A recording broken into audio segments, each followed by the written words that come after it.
Do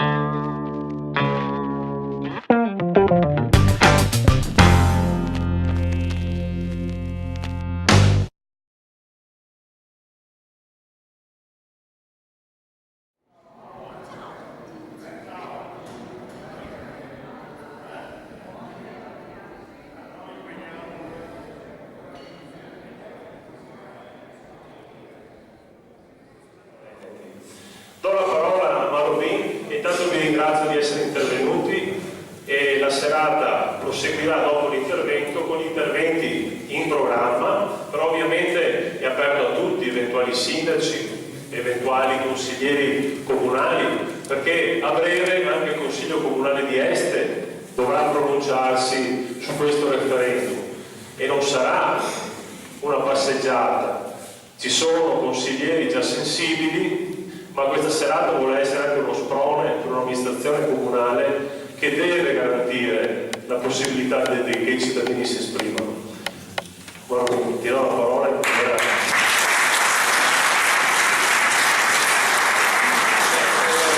tutti quanti, benvenuti ad essere qui, vi ringrazio, un bel colpo d'occhio e effettivamente questo dimostra che il progetto che stiamo portando avanti ha risonanza e comincia ad avere seguito sempre di più. Plebiscito 2013.eu. Plebiscito rappresenta per noi la nazionale veneta, cioè noi abbiamo pensato quella volta che abbiamo detto bene, adesso è ora di toglierci la casacca della squadra, chi del PDL e lavorare nella nazionale veneta, perché noi dobbiamo spossessarci di quello che è la nostra maglia di eventuale partito per considerare che dobbiamo portare avanti un'iniziativa che deve coinvolgere 5 milioni di veneti. Qui non parliamo di indipendenza, anche se è il fine che noi vogliamo, ma parliamo di democrazia, cioè noi vogliamo che sia data la possibilità ai veneti di esprimersi su un quesito che è molto chiaro e che sarà: vuoi che il Veneto diventi uno Stato sovrano, una Repubblica sovrana indipendente, sì o no? Quindi noi vogliamo che sia data la possibilità al popolo veneto di esprimersi, possibilità che al momento non viene data, ma stiamo lavorando di pressing perché questa possibilità venga data, lavorando sui comuni. Siamo andati a trovare i sindaci, a parlare con i sindaci e a spiegare che potevano, tramite l'ordine del giorno della legge 342, dare sostegno e riuscire a forzare le mani della regione perché venga finalmente discussa questa legge, che in 2 date, prima il 30 di luglio e poi al 17 di settembre,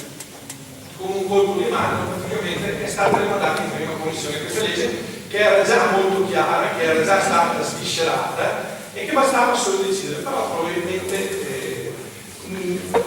probabilmente non c'è ancora quella coscienza da parte dei consiglieri regionali che questa è un'esigenza, un'opportunità che bisogna dare, perché probabilmente può essere una soluzione in questo determinato momento. Trovo tantissima gente che mi trova e mi dice: guarda Mauro, noi crediamo in voi, probabilmente voi siete una delle ultime opportunità che possiamo avere qui in Veneto per fare qualcosa. Perché bisogna dire che la sovranità popolare non viene fermata. Se noi decidiamo tutti insieme di cambiare qualcosa, possiamo farcela. Quindi è fondamentale continuare il lavoro che abbiamo cominciato con il movimento praticamente dei sindaci, per arrivare a forzare le mani e a riproporre in regione la legge 342, che è stata appunto quella da Stefano Valdegambe, che doveva essere qui questa sera, ma purtroppo mi ha mandato un messaggio e non può essere presente, e anche lui mi ricordava di salutare per terra e di ricordare che tutto può sembrare utopia finché non ci si crede. Quindi è fondamentale credere in questa opportunità, credere nell'opportunità di dare la parola ai veneti, perché se siamo una popolazione che crede nella democrazia, dobbiamo avere la possibilità possibilità di consultarci. Poi, che la risposta sia positiva o negativa, lo vedremo, ma non ci può essere negata la possibilità di chiederci cosa pensiamo di questo referendum.